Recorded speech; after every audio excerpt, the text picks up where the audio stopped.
Hi, and welcome to a special Viva la Fiesta Tres Amigos edition of Newsmakers. I'm Jerry Roberts. It is Friday, August 5th, and we are joined by Josh Molina, International Man of Mystery, and Nick Welsh, frontrunner for this year's Best of Columnists, since Starshine has announced she doesn't want anybody to vote for. All right, enough with the hat. So, Josh, did you ride a horse in the parade this year, or did you take the carriage?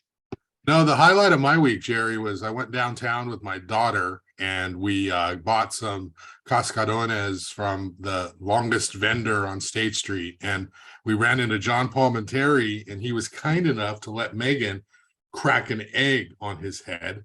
Oh. And then the owner of the vendor of the eggs came behind both of them and egged both of them. So I got this all on video, and Megan was just overwhelmed. Oh, what fun. Yeah, that's great for you. But that was the extent of my interaction with Fiesta, because I have years of trauma as a kid, being dragged down by my father and sitting on State Street in the front row and watching it. And he talked to all his friends, and I'm like, it's hot and I need to go home and I don't really like horses. So I've kept her away from that, but I read the news and it sounds like it's a good, fun event. Megan Harmon is the acting mayor. So. Yeah, I know. Nick, first of all, did Salud Carbajal come to your office this year to crack a cascarone on your head? Yeah, if he has tried, he has not got past our security team. Oh, your security I team. have, let's put it this way. I am armed and dangerous. This is full of cascarone. If Salud shows up, he's not getting out of here. All right. Okay. And Josh, you mentioned that Megan Harmon is the acting mayor because Randy Rouse got the COVID, I guess. Was that from not wearing a mask? Well, Jerry, I posed that question to him, and he said he didn't think so, that this strain of the variant of the virus is so transmissible that everybody's getting it. So he didn't seem to think so. I don't know. He'll definitely get mad if I state my opinion here, but I think generally speaking, masks help prevent the transmission of the virus. And when we were all wearing masks a year ago and a year and a half ago and 2 years ago, the cases were much fewer before once the vaccine came, everything got better. But we do know masks work, and now nobody's wearing a mask, and the case numbers are out of control. So I'm wearing a mask. I wear a mask whenever I go in the store or indoors. Are you wearing a mask, Nick, these days? I'm sort of 50-50. I should do it all the time, and sometimes I backslide. When I go into Trader Joe's, I definitely wear a mask. There's certain stores I go to, I definitely wear a mask. But like when I go pick up coffee, for whatever dumb reason, I don't. Yeah. Well, we hit 100,000 cases here in Santa Barbara County this week, 10 million in the state of California, although the Mercury News reports the numbers probably 4 times that for various reasons. And our pharmacies are still not giving out Paxlovid. You still have to have a doctor's prescription, although many other places that's not the case, because they've given pharmacies the authorization to do that. So I don't know why that is. All right, enough fun about COVID and Fiesta. Nick, I'm in a goat in Himmel mode today, as you said. Josh, I know you read Nick's column closely. He tried to buy a pair of pants on State Street. I'm not going to ask you, Nick, if you're wearing pants right now, but was unable to because of all of the restaurateurs blocking the retails. But we're going to hire $800,000 consultant to make this all better. Why, Nick? Why? Jerry, you and Ernie Solomon were exactly who I had in mind when I was writing this week's Poodle. It's just like, the idea is that this is our sort of Pearl Chase moment where we reinvent downtown. The shopping mall doesn't work anymore. Decal won't get you into heaven anymore. We need a change, not the furniture, but the DNA. And so the city hired or put together the 17-member commission, which is quite large and unwieldy, and put Dave Davis, who was sort of the Wizard of Oz, for planning around here. He goes back to the 1970s, and he's going to sort of herd these 17 cats. But to figure out what we want to do with downtown, do we want to keep the promenade? If so, how long, how short, where do we want it? How do we rearrange everything? What are the engineering implications of it?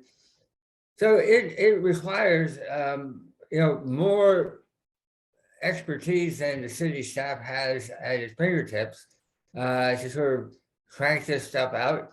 The risk obviously is that at the end of it, we'll spend $800,000 on information which we will ignore, which we have already know, which we've been known to do.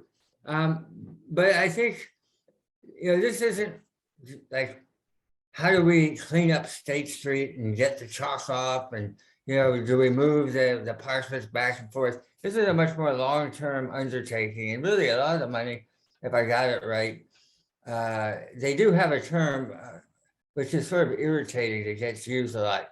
Touch point. Everything's I hate that word. They always said that out of I think this one's gonna have 15 touch points where the public can say a, nay, or this is what I like. And as far as I can tell, touch point is a way of covering your ass and making sure that, no one is particularly responsible for anything. Hey, you were just such a grumpy cynic. I just can't. Yeah. Hey, Josh, all right-thinking people agreed with Mayor Randy Rouse on this, that we shouldn't spend all this money on a consultant until we have an interim plan and do what I like to call a deep cleaning downtown. Why didn't Randy's suggestion go anywhere?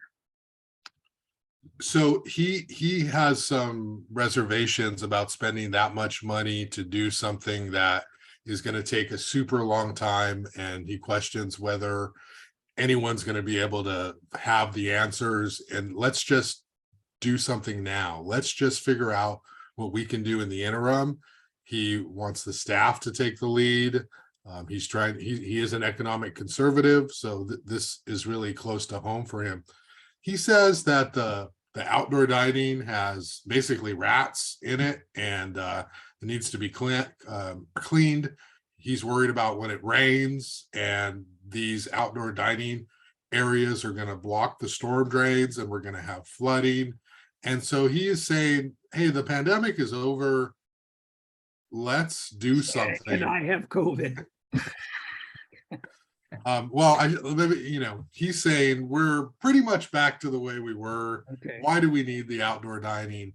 And he wants some sort of interim plan, but he's working against a council who is very much concerned or very much wanting to, I don't know. I love Dave Davis. He's an incredible guy, but he's really convinced everybody that this is something that needs to be done slowly, and it needs to be done right. And it's not a plan for a year or two. It's a plan for the next 30 years. And we need to take our time and do this the right way. Meanwhile, the world is spinning around us, and State Street, other than the 500 block, is, maybe the 1200 block, or, by the Granada.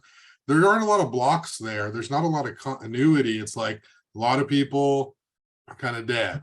A lot of people dead, and there needs to be some sort of plan in the middle. And I talked to Anthony Grumbine, who's the chair of the Historic Landmarks Commission, and that's exactly his point too, is we need some sort of interim plan to make it look like Santa Barbara. It doesn't look like Santa Barbara. It looks like any old city with a bunch of outdoor dining. So that's what Randy's talking about. I don't know how Nick feels, but I'm kind of puzzled that this thing's going to take 5 years, 5 right? years. Yeah, the over-under is 5 years to do It what? won't To be get 5 the years, but consult- you have to put this in context. I mean, there's two things going on, and there's a lot of overlap, so it's really easy to conflate them. to clean the streets is sort of like something you can do right away. I don't know why that has to take so long. That's a simple one to, put little twinkly street lights up that some people What like. about the rats? Can you get rid of the rats in the short term? I think you could probably get rid of, if I got rid of the rats at my house, okay. I can, Nick's gonna get rid of the rats for $200,000. Yeah, I can okay. take care of the rats, I'll tell you. A third of the consultant money will go to Nick to get rid of the rats.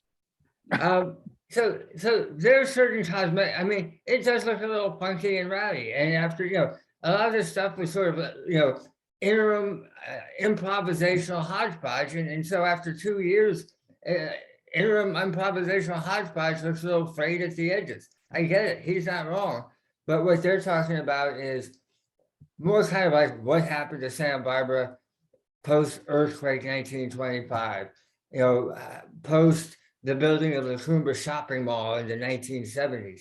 How do we reconfigure Santa Barbara? When you think maybe the State Street as a retail corridor is 2/3 or a half as big as it ought to be, what do you do with the remains? Where do you put the housing? What do you do with the parking garages?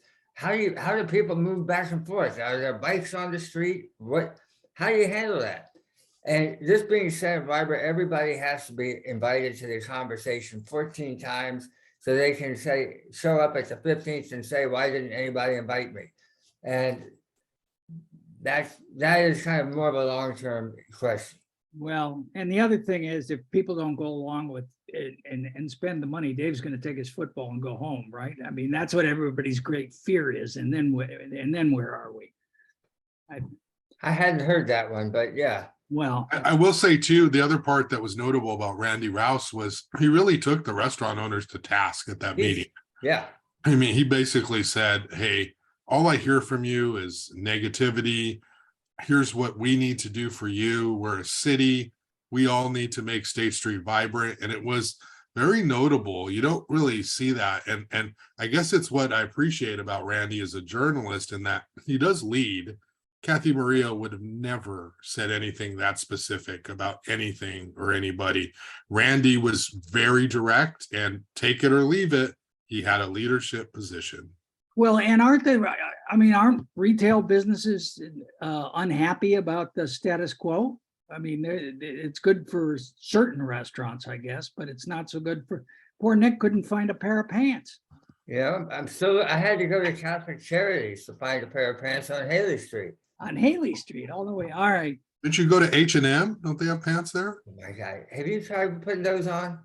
Believe me, that I can't shop there, but you can. Well, I thought that you just kind of, don't you walk around in like biker's lycra all the time, Nick? You know what? My children have a standing invitation that if they ever see me wearing lycra, they can shoot me. All right. And what was your acronym that you came up with? MSSGA this week? What does it stand for? No, what is it? What is it? Make State Street great again, right? Yeah. Yeah. Which is, it translated to Yiddish as mishigash, which means craziness and senseless behavior. So, Well, I think there may be a confluence of events. yeah, I rest my case. All right. Meanwhile, over in the funk zone, the 155 unit blockbuster project went before the architecture review board and was not met with great huzzas, Josh? Yeah, it's there for a concept review, and basically the HLC members, they're not charged with housing. They're charged with the ABR members. They're not charged with housing. They're charged with design, and they basically said, this is too big. We don't like the design. The open space is short shrift. The lighting is bad.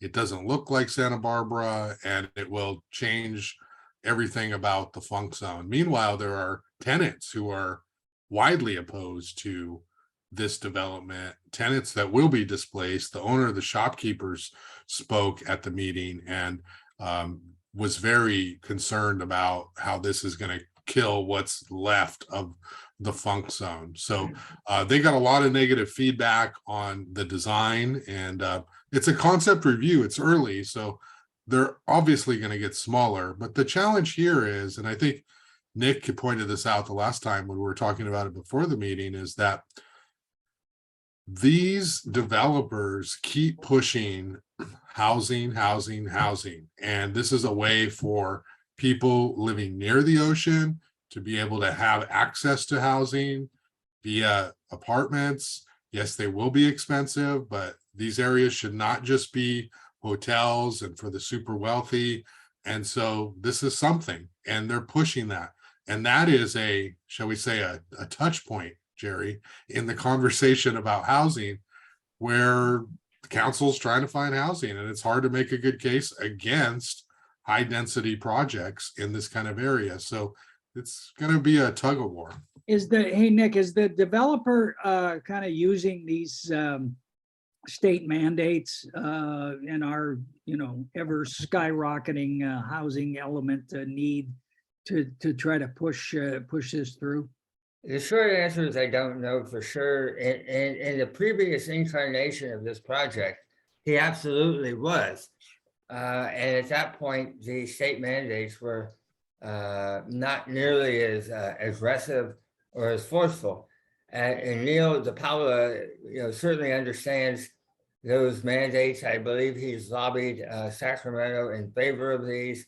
He's a smart guy, and he's going to use it to the maximum ability. Yeah. So how much so-called affordable housing, if Megan Harmon, the D. Lompoc, the number one advocate of housing on the council, wanted to push, how many units could they get that would actually be affordable, or isn't it just going to be gentrification?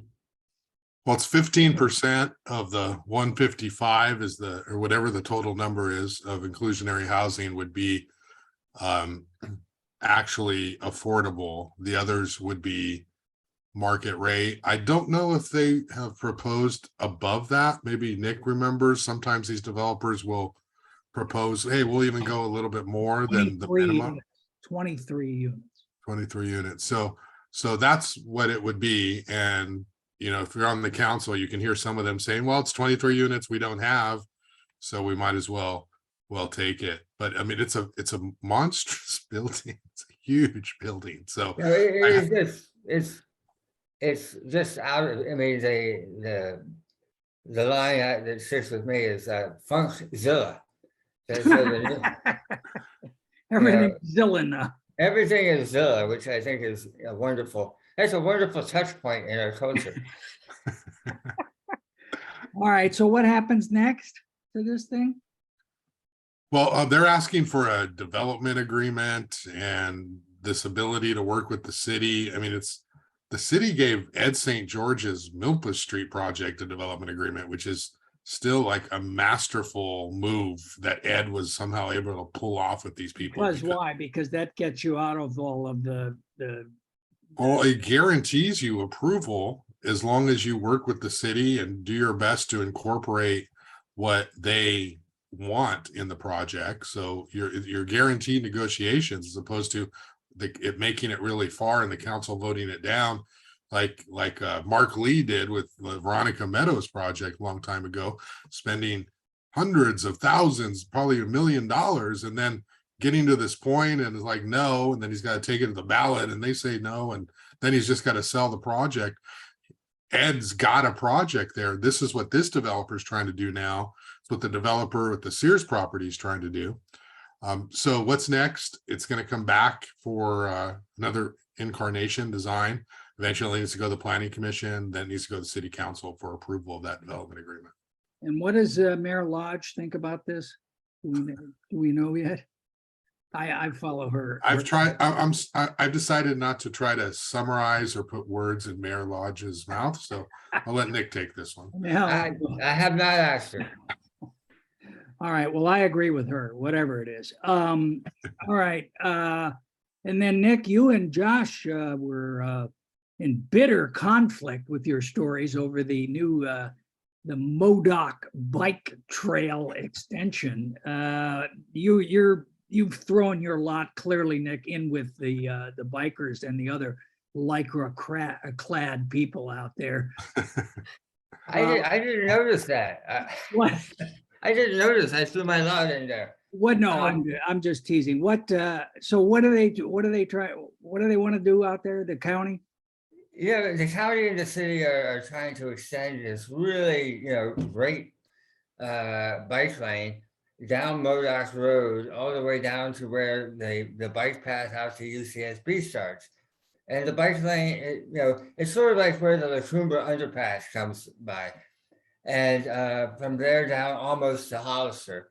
And it should be a class 1 bike lane, which means it is separated from the street and it's going to meander into the side of the road where there's currently a 25-acre preserve, which has lots of eucalyptus trees and oak trees and palm trees. And depending on who you ask or what time of day you ask, up to 61 trees might come down. No, it's not going to be that much, because they may have to take down a number of existing trees, eucalyptus and palms being non-native colonial colonizer plants. Have Fiesta. Have no standing and won't be replaced, and the trees that do have standing that will be replaced with these tiny little bucket trees and not full-fledged trees. So this was a bad time to impinge upon, and I think it's really interesting. We have a fight between bike lanes and a nature preserve. So it's classic Santa Barbara environmentalists, at war with themselves over what the priority is. I think the county is learning what the city of Santa Barbara's learned, is that no matter, what you think you've done to alert the neighbors, it's probably not good enough and not soon enough. And I think the neighbors all discovered sort of at the 11th hour and 59th minute that this was happening and had a mass freak out, and they organized. And they've been pretty effective. Yeah. Josh, I mean, I read your story and I kind of, whoever it was, it said, hey, if it's a preserve, we thought it was going to be preserved. So what's the legal, who owns the preserve or who operates the preserve or what? Whose decision is it? Well, the county has the right of way from 10 feet from the road up toward the preserve. So they have that right to do what they want with those trees. There's I don't know the actual name of the organization, but it's sort of like the water and sewer district that serves Hope Ranch. The Cumbre Mutual, right. Yeah. Right. And so it's a special district, special services district. And so the county is working with that organization to create an easement so that they can remove those trees. That's less controversial. The controversy is not from them to remove those trees, because the county could, or they could propose having a bike path that is like very deep within that Modoc area, and that would be very upsetting to a whole bunch of people, including people who would ride horses on that preserve. So the county is working with that agency to develop an easement so that they can be able to remove those trees. And the issue is that the county wants to cut down up between 40 and 61 of these eucalyptus or coastal live oak trees. And if anyone's been there, they're iconic.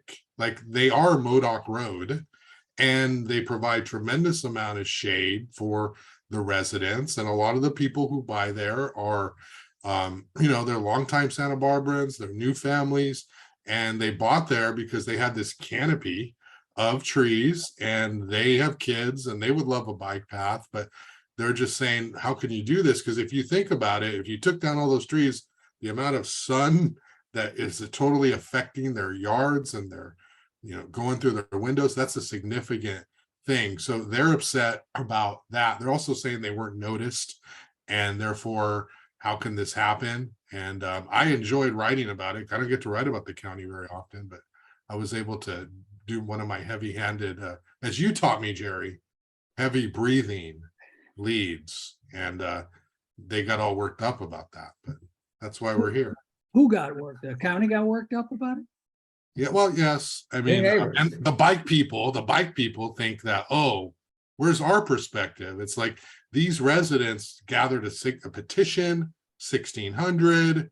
They are totally organized. And then after the story came out, now the bike people have their own petition. But now the bike people are yeah, they're kind of getting it together. And they're making the case that if we're serious about climate change, we need to have bike lanes, and we need to have safe bike lanes, not these green stripes on the road that are only a fig leaf or a figment in your imagination. So they want a real bike path so people feel safe and are safe, because that's what is necessary to get people out of their cars. So that's their talking point now. And so it's getting a little bit more heated, I think. Don't those trees help climate change, Nick? Those trees they want to cut, isn't that good?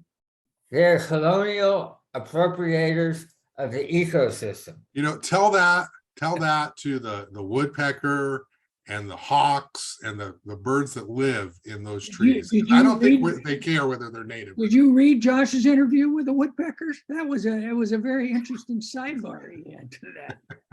All right. Well, speaking of two pro-environmental groups being at each other's throats, Diablo Canyon, the nuclear plant, I guess the feds have just approved a huge amount of money for retrofitting nuclear plants and recommissioning, decommissioning. Nick, you had a piece that focused pretty specifically on the, old enviros against the new enviros. Where does that stand? Well, I think, again, I think a couple of weeks ago we were talking about this, and I said, do you want to be eaten by a lion or a tiger? And that issue is still the question. If you are a young environmentalist, you are looking from Oakland, and you're looking at climate change as the clear and present danger that will get you right now, whereas spent fuel rods may or may not get you later. And so do you want to deal with the clear and present danger or the eventual one, immediate or imminent? And I think within the environmental camp, the people who grew up and are older and sort of north of 60 years old and whose biorhythms are defined by we hate nukes, and nukes are inherently unsafe, they're just, no, we can't do this. Whereas if you're younger, you say, well, this is 3 million homes getting energy from a carbon-free source for an indeterminate period of time. Of course, it's a lot more complicated than that, but for people just watching and haven't been paying attention, Diablo Canyon was slated to be shut down in 2024 and 2025. And then Gavin Newsom sort of at the last minute came up with, hey, he rammed this bill through the legislature saying we want to give $75 million to PG&E so that they can renew their application and not die and not go dark. And the federal government, I think it was a $6 billion amount that would be available. $6 billion would not be nearly enough for what's involved. But there's a lot of interest in high places in making this happen. Salute Carbajal, who represents the district. Big wind. His legacy project is big wind. It's big wind. Big wind. And off the coast. I got that, Jerry. And if big wind is actually to be built off the Morro Bay coast, it's going to plug in at Diablo Canyon's grid. But if Diablo Canyon is operating, the capacity of that grid will either be non-existent or considerably less than.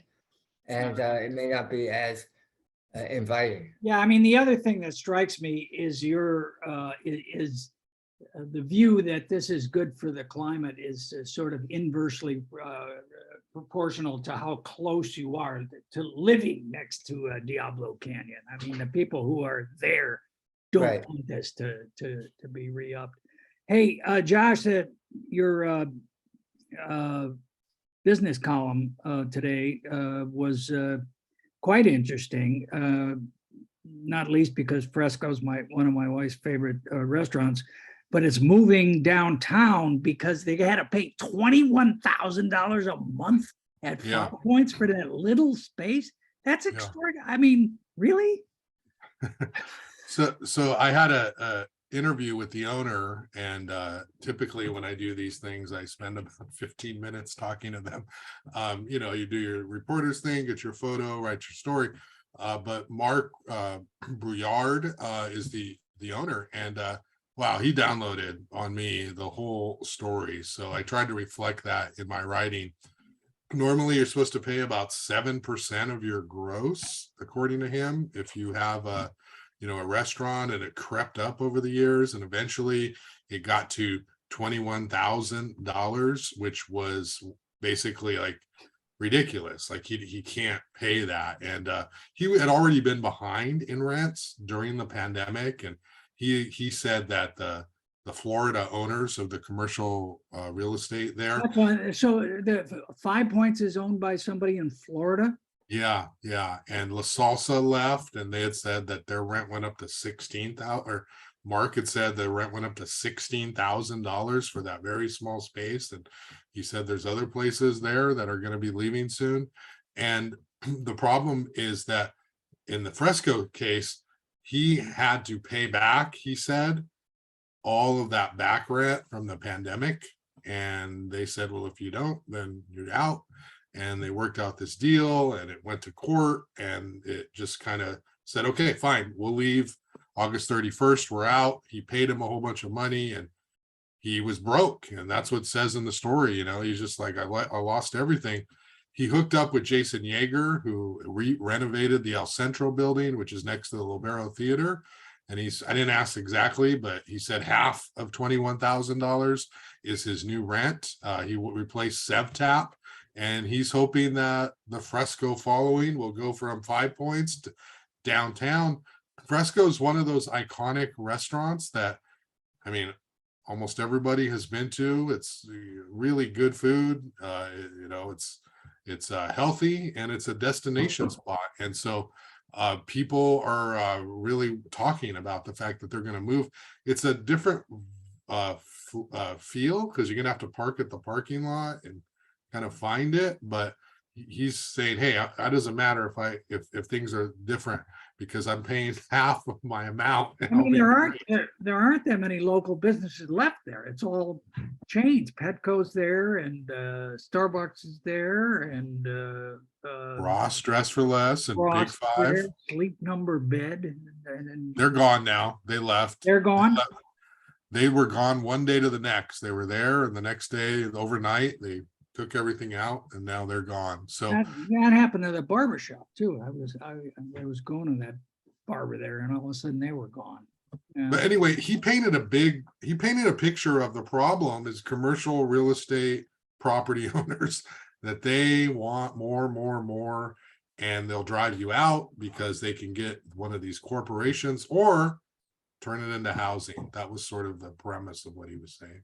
All right, we got to get out. But Nick, I want to just note two phrases that I haven't seen elsewhere linked together in your piece this week: giga-drought and climate endgame.